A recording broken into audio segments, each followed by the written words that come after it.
Before we begin, let me say this clearly. Being sensitive is not a weakness, and this video is not here to label you. It's here for the people who feel everything a little too deeply and are tired of pretending they don't. Have you ever felt the mood in a room change before anyone said a word? Have you ever replayed a text message so many times that one small sentence ruined your whole evening? Have you ever been told, "You're overthinking," when deep down you knew you were picking up on something real? Some people call that being too much. But what if that's not what it is? What if you're not dramatic, not broken, not overreacting? What if you've just been living with a nervous system that notices more, feels more, and carries more than most people will ever understand? If that feels painfully familiar, this video is for you. Here are 5 signs you may be far more sensitive than you realize. And one more thing. For some people, sensitivity is natural. For others, it was learned through survival. Sometimes you were born with a nervous system that feels everything deeply. Sometimes life taught you to scan for tension because it once felt safer than relaxing. Either way, you are not broken. Sign number 1, you read between the lines of everything. For most people, a delayed text is just a delayed text. A short reply is just a short reply. But for you, small things rarely stay small. Your boss says, "Can we talk later?" And your nervous system lights up. A friend texts, "Sure," and suddenly you're wondering if they're upset. You notice tone, timing, pauses, word choice, and before the moment is even over, your mind has already built 5 different explanations.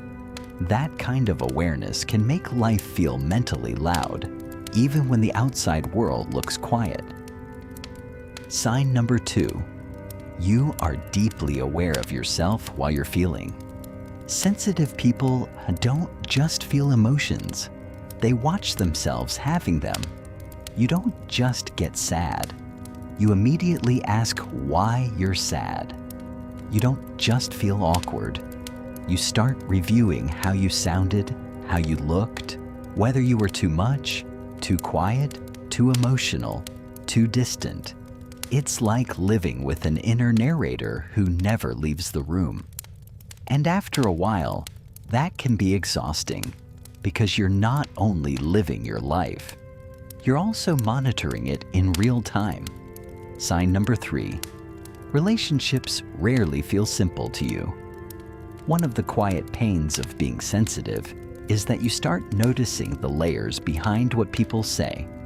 A compliment can feel real, but you also sense the hesitation inside it.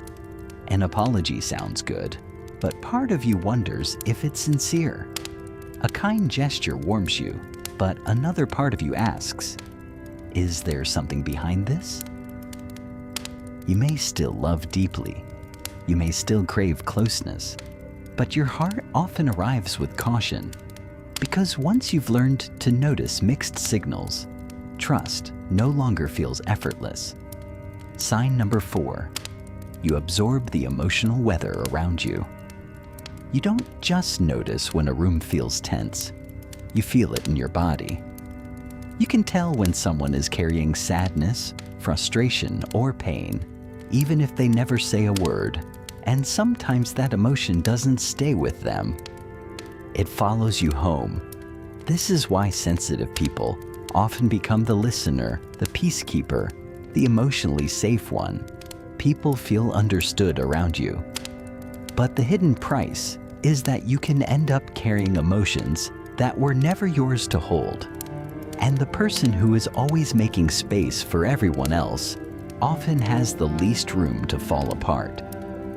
Sign number 5, your sensitivity slowly turns into overthinking and control. When your mind notices so much, it can start believing that safety comes from staying prepared. So you rehearse conversations in your head. You imagine worst-case scenarios. You try to predict disappointment before it arrives. At first, it feels smart. responsible, self-protective. But over time, it becomes a trap. Because the more you try to stay ahead of pain, the less present you become in your actual life. You stop resting. You stop trusting the moment. You stop experiencing things directly because some part of you is always bracing for what might go wrong. So what do sensitive people actually need? Not to toughen up, not to stop feeling, and not to become numb. What they need is boundaries. They need to learn that not every silence is a hidden message. Not every emotion needs to be solved. Not every shift in someone else's mood belongs to them. Healing begins when you realize that sensitivity is not the problem. The problem is carrying everything as if it's your job to make sense of it, fix it, or hold it.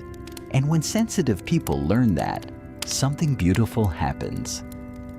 Their awareness doesn't disappear, it softens, it matures, it becomes less like a harsh spotlight and more like a warm lamp. They still notice deeply, they still care deeply, but they no longer drown in every pause, every tension, every signal in the room. They begin to understand that clarity is only a gift when it comes with gentleness, not just toward others, but toward themselves.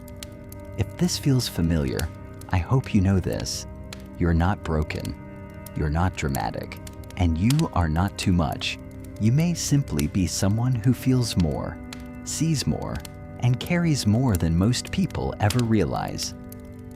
If this video spoke to you, leave a comment and tell us which sign felt the most familiar. And if you know someone who quietly carries a lot inside, share this with them. It might be the reminder they've needed for a long time.